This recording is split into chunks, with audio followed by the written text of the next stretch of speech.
That means we're starting, man. Oh, that's Empire crazy. Barber Expo, DTB podcast, our last episode of the night, man. Let's go, let's go. They not ready. DTB, KO, season 2. What we about to do? Let me put you on Trust game. the God that put that dream in your heart. You know the government's really a game. Things I appreciate most is what you guys do for the culture, for the. I just got a positive vibe today, bro. and that's I'm cool. on my Cat Williams. Do I got to call out names right now? Do I got to call?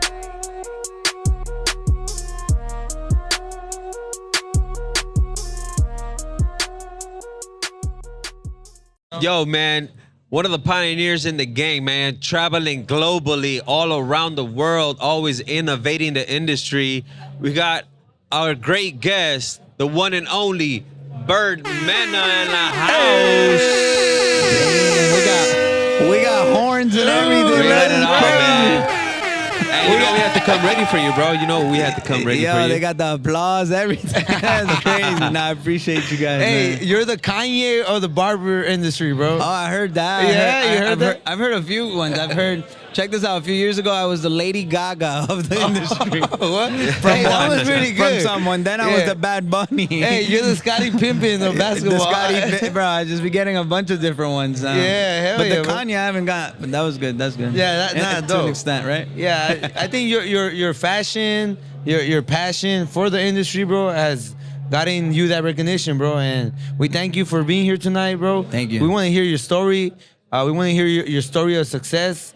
Appreciate So it. share a little bit with us, Bird, your upbringing, and then how you got into hair. Oh man, it all starts in Waterbury, Connecticut, in the 203. Damn. You know, so shout out to my older brother, to my sister. My older brother is a barber. He's the one that kind of like started all of that for me. He's the one that was cutting my hair in the bathroom, bro, of his apartment. Wow. Just messing me up. Shout out to bro for all the mess ups. Yeah. But it was kind of like inspiring me to want to do what he was doing, right? Like he's a barber. My sister was doing hairdressing in high school at a tech school. So it was just like around me. My Yeah. best friend, shout out Nick Dean, my best friend in high school, he was also doing hair. So I was just around it, right? Like I just wanted to be doing it with my people as well. And at the age of like 12, 13, I just started like diving into it.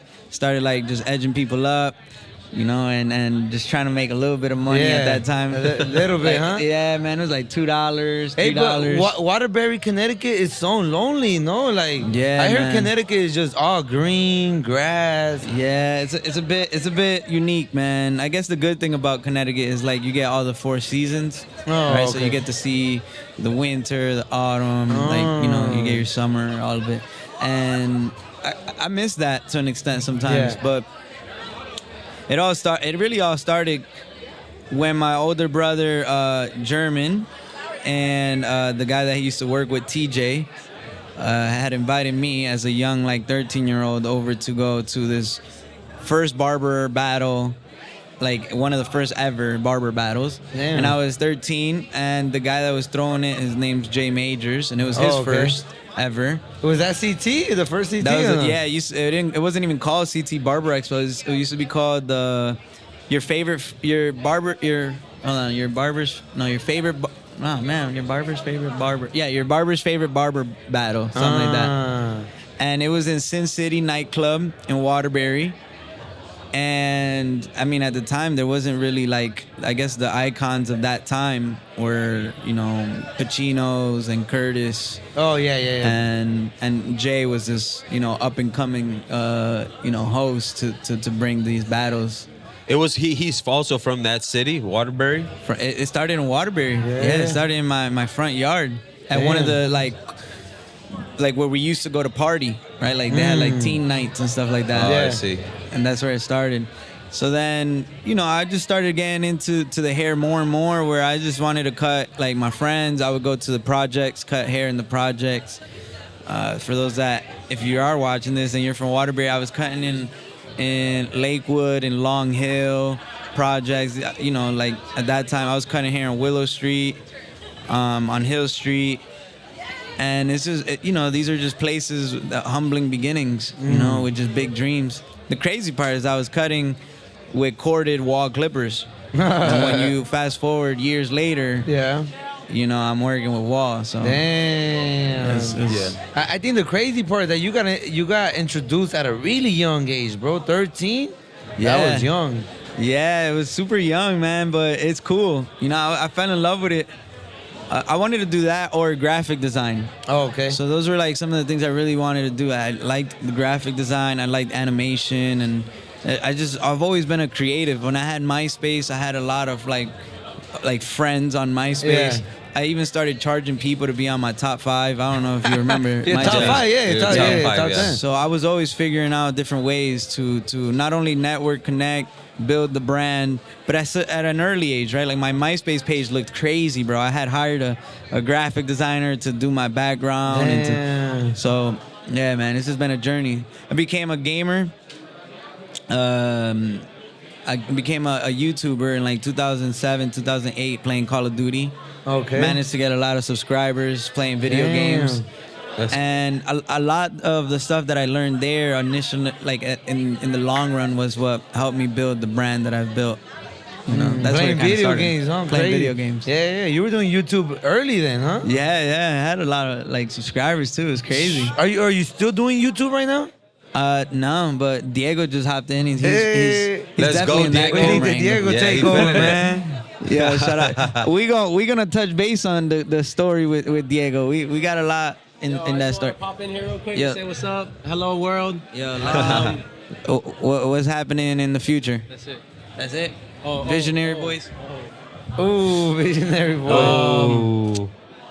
I guess you guys can hear it here first, right? We are doing the Visionary finale tour. Damn. Wow, crazy. That's gonna be crazy. What's gonna be the first stop? You guys got an exclusive. That's Yeah, fire that's right a- that's a there. Thanks for crazy sharing that, experience. Diego. Yeah, that's a bugged out crazy. I one. want to know why is it the finale? Like, Well, you know, we've done 2, and it's been many years since we did our last tour. Actually, you know, we actually, it was crazy to jump into that since Diego came in. It's Yeah, just like yeah, crazy nah. that we were doing those type of tours. We were, how long was that? Like 10 years? Easy? Nah, it's a little bit less. Less? It's about like 6 years ago, 7 years ago.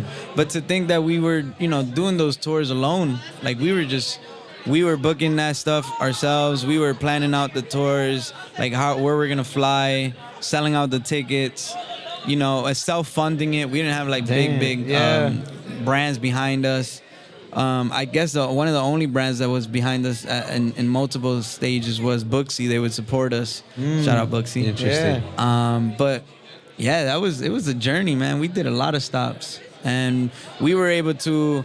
And I say this, you know, like from the bottom of my heart, it was really cool to be able to open doors for some of the biggest educators that are now existing, and we were there in their first days. You know, someone like CJ, who's CJ the barber? CJ the barber. Yeah. We gave him the platform to teach his first class ever with us on the Visionary tour.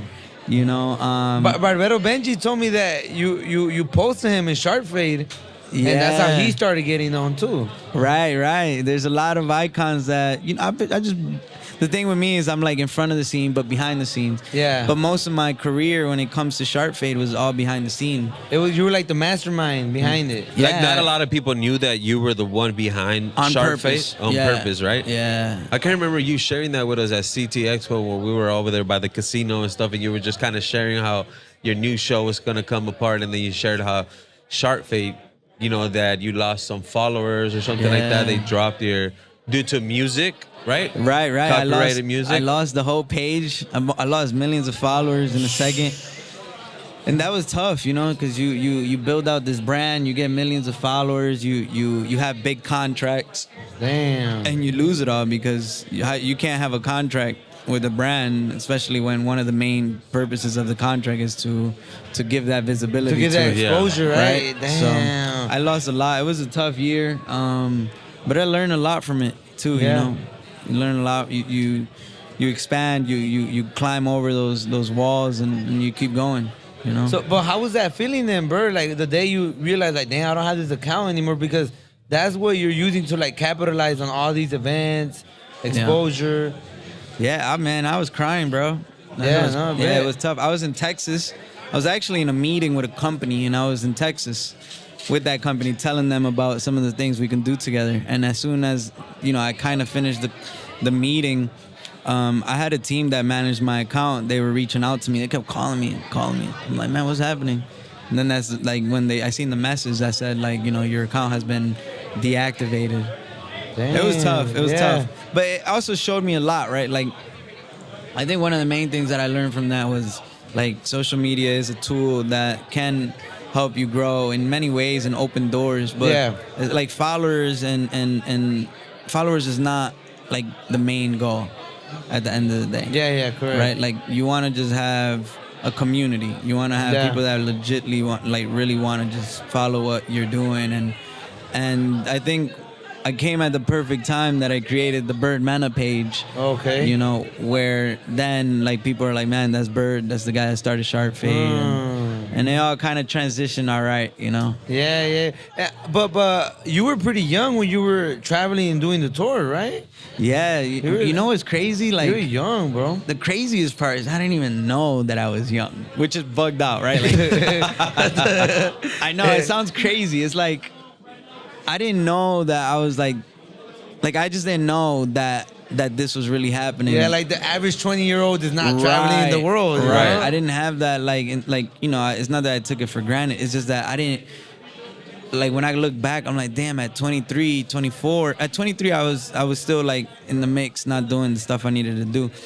But at 24 I switched up, and then as soon as I started to travel the world, bro, it just did, like, it went nonstop. I literally was doing like in a year like 20 plus countries. Damn. Just all over the world. Like I remember I would travel with this big red luggage. It was a 50-pound luggage, and I would leave with that 50-pound luggage and just go from country to country. You wouldn't go home? No, I did Chile, Argentina, Brazil, Uruguay, and I just kept going through all these countries, Mexico. Yeah. Then went to Amsterdam, Poland, Russia, like just kept going. Yeah. And Leche was involved a little bit in that, or no? No, Leche was part of the chapter with Diego. And, okay. Yeah. So a lot of these things I did alone. Damn. Which was a good and a bad, right? Like it was good because I was able to build solid relationships around the world. Yeah. Network with amazing people. But doing it alone also is like, man, you're just doing it alone. And at that point, you didn't have any mentor at all? Because I know everyone that's like successful, at some point they had a mentor. Did you have a mentor, someone that was guiding you through all that? Nah, to be honest with you, the craziest part is that I remember that I was like asking for help from different people in the beginnings. Damn. But I would be left on red, and I wouldn't get no response. Yeah. It was a different era where a lot of people wanted to gatekeep. Correct. Yeah. Rap. Hell yeah. So I remember I didn't have the time to find this mentor, right? Like I'm this young kid from a place called Waterbury in the middle of nowhere, and I don't have successful people around me, right? The people around me are my boys that are focused on other stuff. Yeah. So I didn't have a mentor. I guess the only mentor I had was when I was in sports. I got to travel with Chuck Norris. Oh, for real? Yeah, doing karate and stuff as a black belt. But in this whole space of like entrepreneurship and everything that I do, there wasn't really a mentor. It was just like, I guess with my brother, I was learning how to cut hair. Yeah. With the people at the shop I worked at, I just learned how to cut hair more. But it was just a different time, There wasn't that much information like there is nowadays. Yeah. There's information everywhere now. So. Correct. So who's your current mentor right now? Oh yeah, that's a good I want to question. know that. I want to know who's your current mentor. Yeah, right now. there's a few. There's definitely a few, and some of them are actually in my team. So now, like I said earlier, I had started Sharp Fade alone.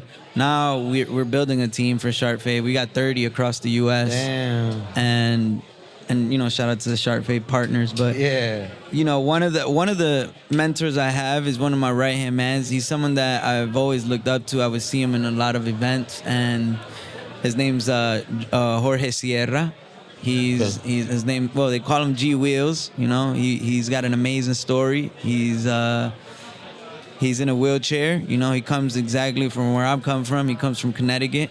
You know, he has a crazy story. He was shot down at the age of 17, if I remember correctly, in front of the courthouse, right in front of his mom, and he became a big figure in our industry. He actually sent me a video a few days ago, and I talked about it in the other podcast that I did with the guys, but he sent me a video where Jay Majors was competing at his battle.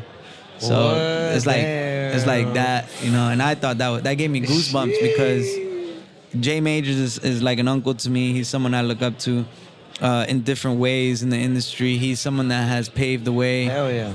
He is as real as it gets, you know, like he's done so much for a lot of people, including myself, behind the scenes with no credits in the front.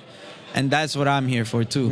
I have done a lot for our industry, for many artists with no credit. Like it's not, it's behind the scenes. Like, you know, there's nobody else needs to know what I did for this person or for that.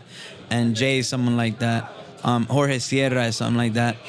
One of my biggest mentors and someone that I look up to still to this day, he's from Brazil. His name's Seu Elias. And he's one of my biggest inspirations in the industry. He's on another level. He's, to me, the most complete barber in the history of barbering as of now. Damn. Yeah. I gotta check him out. I'm gonna check him out. You saying? Yeah. What was his name again? His name is Elias. Elias.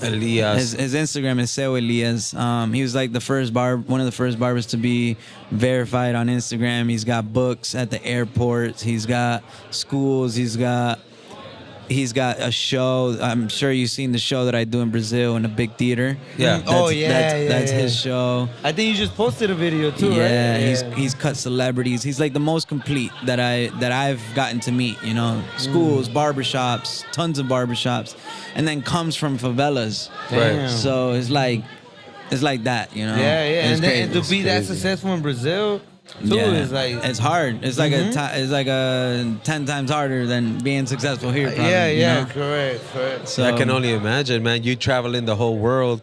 What country actually innovates in barbering, you feel, the most?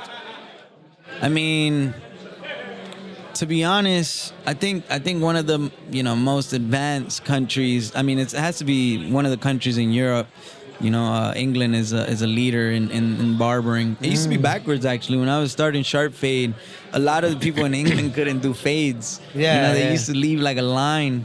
Shout out to my people in the UK, though. Yeah, shout out. You know? But we actually, like, I remember going to Ireland many years ago, and when I landed, the what we were doing was teaching them how to fade, and they were teaching us how to cut with shears. So, Okay. We were learning how to do, all the section. We were like all shocked about all the section and stuff at that time. This is many years ago, probably like 9 years ago, and they couldn't get these clean fades. So we kind of like swapped, and then I started bringing a lot of the Europeans over to the States and setting up like tours for them, and that's how it kind of went, man. Like, with Sharp Fade, it was not only promoting barbers, but working a lot behind the scenes. Is it Menspires from Ireland or no? So Menspire is from the UK. From the UK? Okay. Josh LaMonica, a good friend of mine, one of the biggest educators in the world. He founded that with his co-founder and legend. Yeah, legend. Living legend. You know. I took a class with Sean Moore. Yeah, But one of his. that class was super dope, bro. Like I was ready to cut, and he was like, he was like, sit down. I'm gonna teach you client consultation. Yeah. And that client consultation changed my career. It's like, and he focuses on presentation, professionalism, client service. So yeah, Menspire overall, great brand. 100%. Verification. Verified. That's crazy. So tell me a little bit about Rise of Hair, bro. When is the next? Is there gonna be one this year? Do you do it every other year, or where are you going with that? Because I know that's a great show that we've been trying to make it out to as well. Yeah, you guys gotta make it out, man. Hey, I was literally telling my wife. She was like, make it where out. you going this year? Other than this event, like, I'm going to Florida. So you want to go to Florida? Like, we're going to this event. You want to take the kid? Let's go. Yeah, I'm letting you know man. right now. Rise of Hair special. So with Rise, well, I guess I can drop some of the news and certain things. So this past year, I became owner of the America's Live Awards from Live Fashion Hair. These are awards that I was going to the show for like 8 years, and I was going to the show because it was outside of the norm. Like, it was fashion forward. It was not barbering. It was just hair. And it was in Tenerife. It was in the Canary Islands. So for me, it was important to always find new spark. Right? Yeah. If I'm doing the same all the time, then I'm stuck in a routine. So I headed out to the Canary Islands, started going to the show, started hosting it in Spanish and in English. And, you know, this past year, I teamed up with the whole team to be co-owner of the brand. And in March, now we're doing it at the International Beauty Show. We lined up with IBS, New York, and Las Vegas to bring our awards there. So, and that award is for everything, right? We got editorial of the year, collections. It's just not just barbering, it's just everything. Okay. That's my form of being able to be tapped into the whole beauty industry. Yeah, like versatile, huh? Right. And as far as the rise of hair, I don't got no dates yet. You know? Rise of Hair is just a surprise, man. Rise of Hair is like, you know, the previous Rise was 2 years ago. Yeah. So like I skipped a year. Oh, you did? And I might skip this year too, to be honest. But we're gonna see. We're gonna see. Damn. It's just creativity. Yeah, but have you seen by any chance the show, the Georgina show on Netflix? Nah. Cristiano Ronaldo's wife. Nah. So she's into fashion. Okay.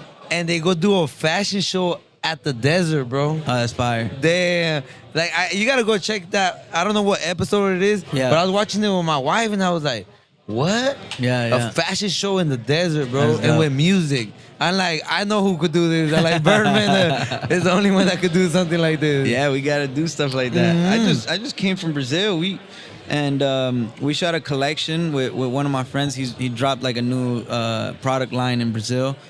And this guy is like the man over there, man. He's like a cowboy, like a Brazilian cowboy. Okay. Oh, I So see. if you look up on my Instagram right now, you might see him. Like maybe you could put a picture of him. He's got these like they got different hats over there. It's like a whole, but he's basically a cowboy. From He's a Brazil. Brazilian cowboy. Right. And so we shot a whole collection. We had horses. Like I landed, and it was pretty cool, man. Just to shoot this hair collection in the middle of like the nowhere, bro. Like it was like a cactus field, so it was a bunch of cactus and stuff.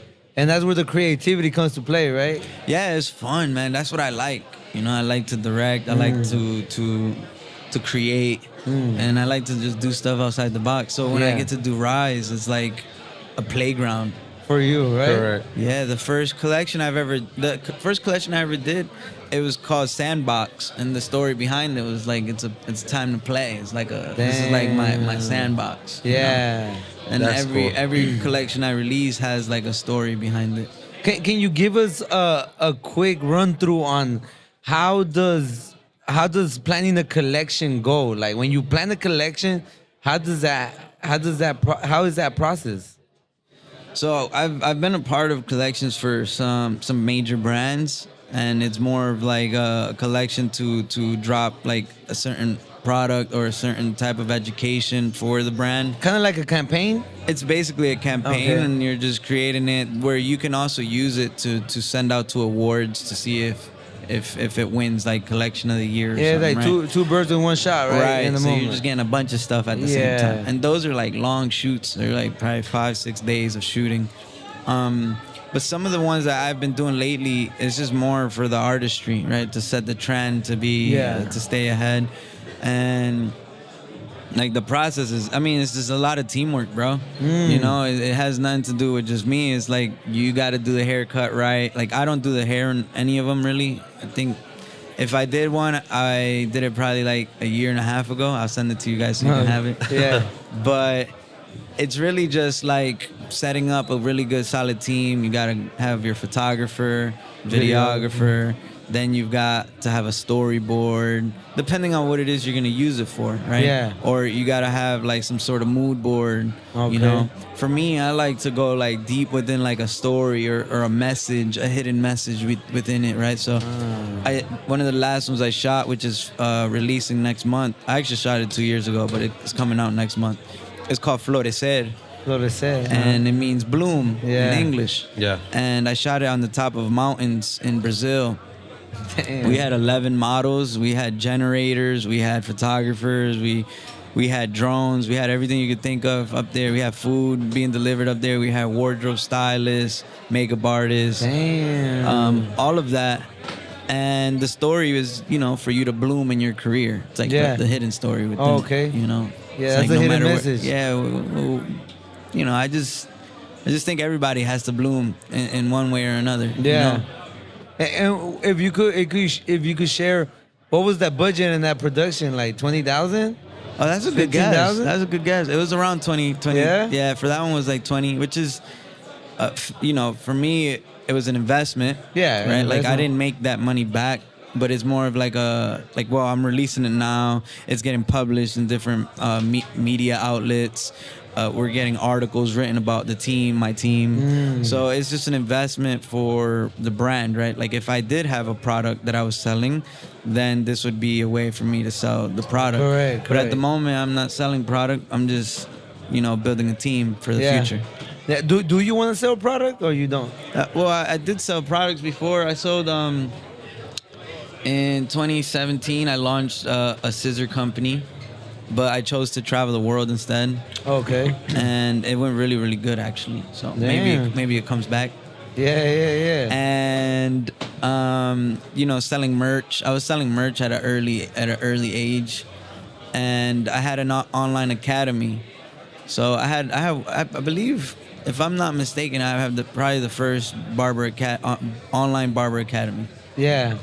ever. Damn. I don't think anyone else had one. Yeah, and how do you feel about right now? There's a lot of barbers taking out an academy or digital courses online. Yeah, so we were doing that many, many years ago. Shout out to Notorious Barber, my boy Mark from Ireland. We built it out like maybe 8 years ago or so. Okay. And I think the only other online academies were like the big ones like Tony and Guy and Pivot Point. Oh, and, yeah. And I know Crew had one. Vidal earlier. Sassoon, like the real big brands. okay, yeah, you know yeah, what I'm yeah. saying? But as far as in the barber industry, like, we had like tons of like educators. We had live streams in this platform, but we lost it too, man. What happened to that? So the team that we had in Ireland that was building it out, the whole company split, and then we, one went this way, one went that way, and it was a custom website, right? Like everything was built from scratch. Okay. So it wasn't like I went on Shopify. It wasn't like I went on School Yeah. or any of these like new things that Yeah, exist, correct, right? correct. It was built from scratch where you log in. When you log in, you could have Ramsey do a live stream directly to that private. Okay. So there was tons of classes that were recorded, and we had a lot of subscribers too. But throughout the journey, a lot of these things happen for a reason. Yeah. And it's just been part of the story. What do you think is the biggest venture that has dissolved that you're like, damn, like I let it go and I let it go, like a business venture that you were doing, you were like, oh, you know what, I'm gonna follow it, and then you're like, you know what, nah. Damn. Well, as if you're listening to this, as you're listening to this podcast, you see the roller coasters I'm living. They're like, I'm telling you all the fails, right? Like Yeah. I had a YouTube channel playing COD. I lost that because I lied about my age because I was too young, and then I was a dummy too at that time because I lied about the birth date, and I didn't put my actual birthday and just changed the year, so I never got the account back. Okay, yeah. Because then YouTube was bought by Google. Yeah, by Right. Google. Right. Then I lost Sharp Fade because of copyrighted music. And then the Sharp Fade Online Academy was split because of the people who built the platform split up. Mm-hmm. And I was still traveling around. At that time, it was really difficult because I was just traveling nonstop. My main focus was traveling. Traveling. So, and I was a one-man team, just by myself. So there was no friends. The only friends were all these people I was meeting around the world. Yeah, you didn't have a network yet, huh? Right. You were building it. I was building the network. Yeah. I guess Shark Fade was probably the hardest The thing. biggest one? Oh, okay. Yeah, because like it was already a business. It was already like now I got it back, but I don't have it with all the followers. Yeah. Now I get to be Birdmena. You get to be yeah. Which is awesome. Which is awesome, And bro. shout out yeah. to Diego, he follows me. Yeah, all right. But yeah, that was definitely one of the tough ones, man. It's just a journey, man. We all go through things, personal stuff.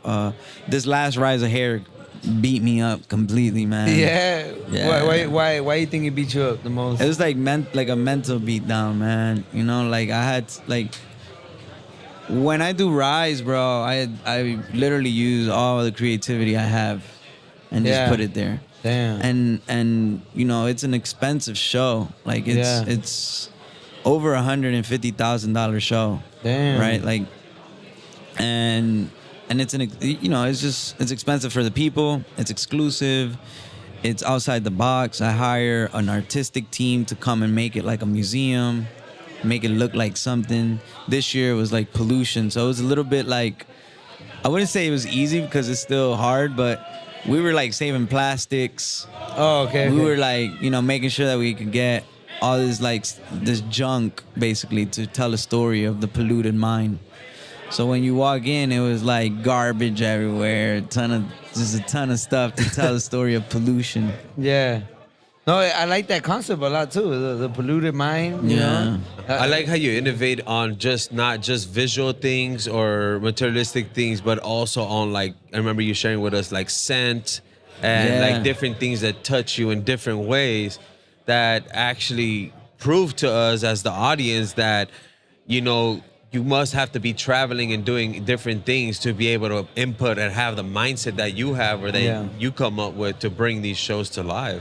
For sure. One of the things I speak about in my mentorship team is opening up your perspective, right? Traveling has allowed me to see everything so different, and so quick, right? I can sit down with any type of person and understand what they're thinking, what stage in their career they're at in a second. Damn. And where I should take them. What are the moves? Yeah. It doesn't matter if they have 2 million followers or if they got 10 followers. I would know in a lot faster where what I should tell them, what they should do, what are some next steps, and that I have to give it to a bunch of things, right? Naturally, the creativity has been there. It's just not I use it now. It's like a superpower. Yeah. Right. That I didn't know I had. Yeah, correct. But it was there. Do you know Ty Lopez by any chance? Nah, I don't know him. Ty Lopez? But I know who that is. Yeah. Oh no, Yeah. do you know who he is? Yeah, but I don't know him like But that. but you remind me a little bit about him. Yeah. You say you could read someone real quick. You have that gift of psychology. You could. To an extent, To I an wouldn't extent. say that I could read people quick. Yo, shout out Jorge Sierra. He can Oh, yeah, definitely read some yeah. people good. Yeah. For me, it's just been a learning experience.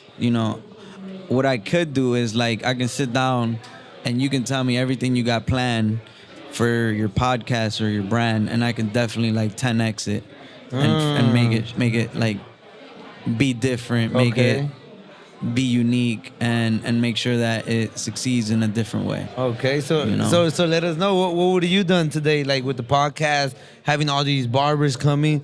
What would you have done different, bro? From here? Yeah, from the podcast. Yeah. Well, first and foremost, I think what you guys did is good. You Okay. guys showed up.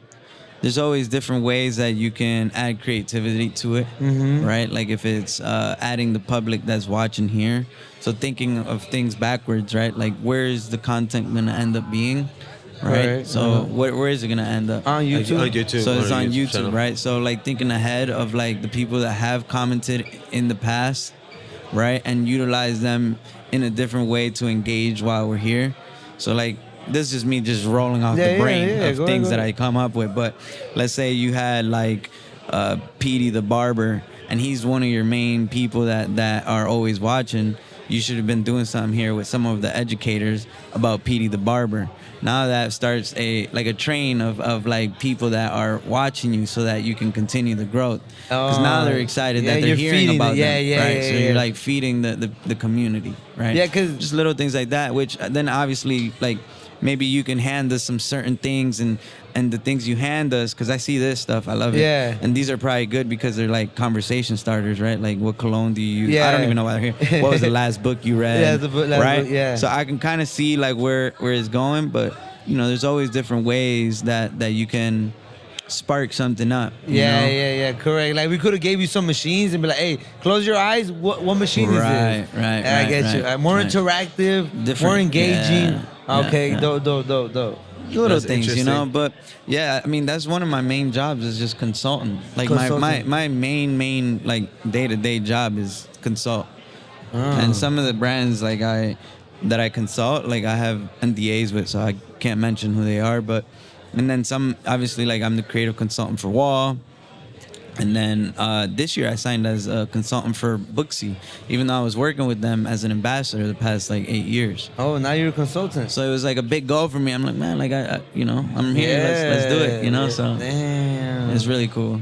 So Yeah, but what's gonna be new for BARBER this coming 2025? I know you guys just released that you guys are probably gonna be doing the tour again with Diego. Oh, yeah. So that's probably one of the newest things, you know. But beyond that, what is something that you can let us know that you got going on this year that we should be, you know, on the lookout for?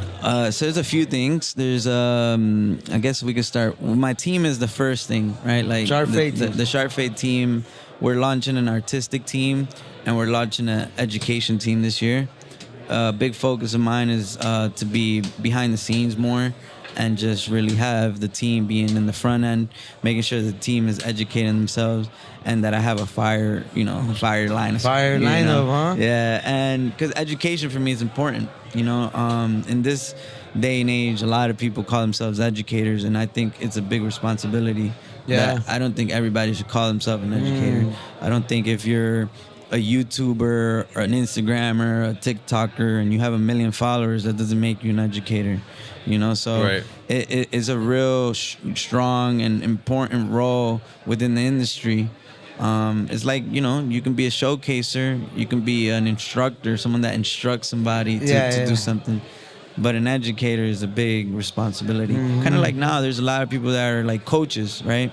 Yeah, And it's yeah. a new trend where like I coach people how to make $1 million, and then that person learns from that coaching program, and it's just like a nonstop snowball effect. Everybody's a coach now. Yeah. So, you know, for me, I'm in this industry to elevate it, you know, Yeah. to really take care of it, to be a leader, like other leaders that are around me. Jay Majors, big leader, you know, and tons of other ones that are out there as well. But it's, you know, you just gotta keep your head up, keep strong. Yeah. You know. So what made you?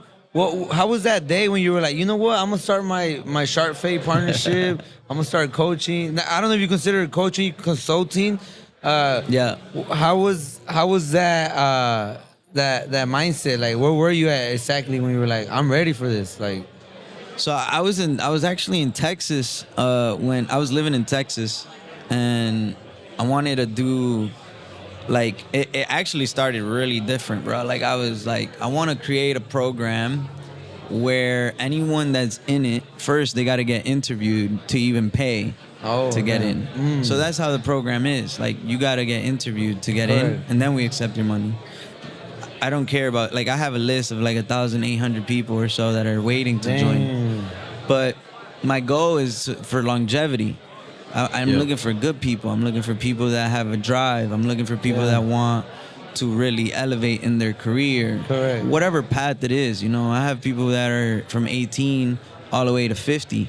Damn. You know, and it all started in Texas, bro. Just like I was telling my lady, I'm like, what do you think about like a program where it started with events, right? Because I do a lot of events. I was like, where anyone that's in it can get free passes to events. And now, like, if you're a part of the Shark Fade Partners, you get a free pass to Rise of Hair, a free pass to Live Fashion Hair, a free pass to Premiere. We just closed with Premiere to give us free passes. Shout out to Premiere. So all 4 premieres, the whole team gets free passes. And then even like shows like this, you know, I have some of the Sharp Fade squad in here today. Yeah, I know Jake and Esther. Yeah. I know them. You never know, you might be in it someday too. Yeah. He's like, yeah, let's get it. Yeah, who do we have? I Cut Art. I think he was part of yeah, your. yeah. He's I still part of it. He's in his second year. Yeah, he was so stoked when we had him on the channel here. He was sharing with us how you put collections together, how you guys shoot it, and then you wait a while and you throw it out there and stuff. And I could just hear it in his voice how I was like, man, I want to be there, bro. Like, Man, it's crazy. sick. I could give you some insight. Yeah, When is this dropping? Do you know? It was dropped like in 2 weeks, 3 weeks. Then I can't give you too much. Then. Well, I'll give you a little bit. So in March, we come together. This year, we rented out 2 big mansions. We got a team now of 30. So we got to house all 30 of them for a week. Damn. And we call this the Sharp Fade Retreat. So during the Sharp Fade Retreat, it's just full of like twists and circles. And Are you the only barber with a retreat or what? I don't know. I mean, there's a lot of... Probably. Yeah. Could be. Yeah. There's a lot of in reality there's a lot of amazing mentorship programs out there. There's a lot of leaders out there. You got people like OP, which I got to meet when in the beginnings of his years, and myself as well. I met him in the UK. Barber Josh OP. You got Bazio, who's I love Bazio. Who's doing a lot. And these are people that I know. Not necessarily worked with hand in hand, but we know each other, we respect each other, and they have good mentorship programs. You got Alexi Michael, who's also doing his thing in Canada. He came down to Rise of Hair. I think Thaddeus too, right? Thaddeus is in Canada too. Thaddeus, yeah. Thaddeus. Yeah, shout out Thaddeus. Thaddeus actually taught my whole team. Well, some of my team, like about 10 of the guys guys and girls from the Sharp Fade team, and. Yeah, there's just a lot of knowledge out there. I guess my biggest advice to anyone that's watching, that's a barber, wants to be a barber, or even a hairdresser, is to just, don't get inspired by everybody. Yeah.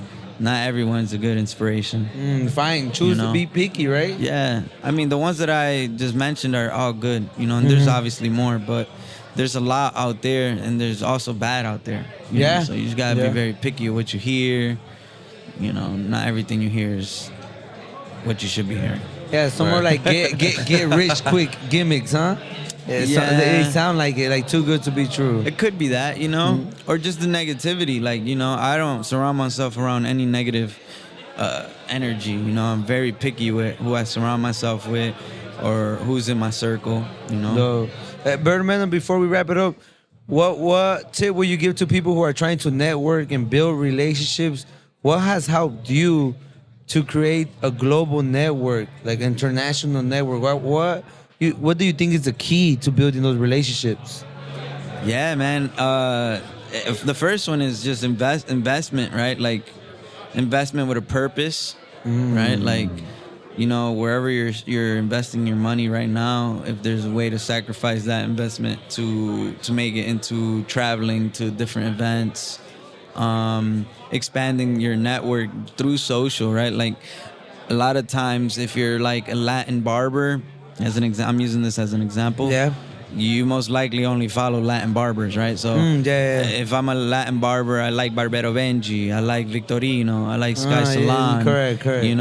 And then if I ask them like, yo, you know who Josh LaMonica is? Or do you know who Rob and Lean are? Or do you know who Vishal Baharani is? They don't know. Yeah. And that's because of the closure, right? So I think getting to those events, shaking hands. When you see me at any of these events, like, I'm shaking everybody's hands, bro. Yeah.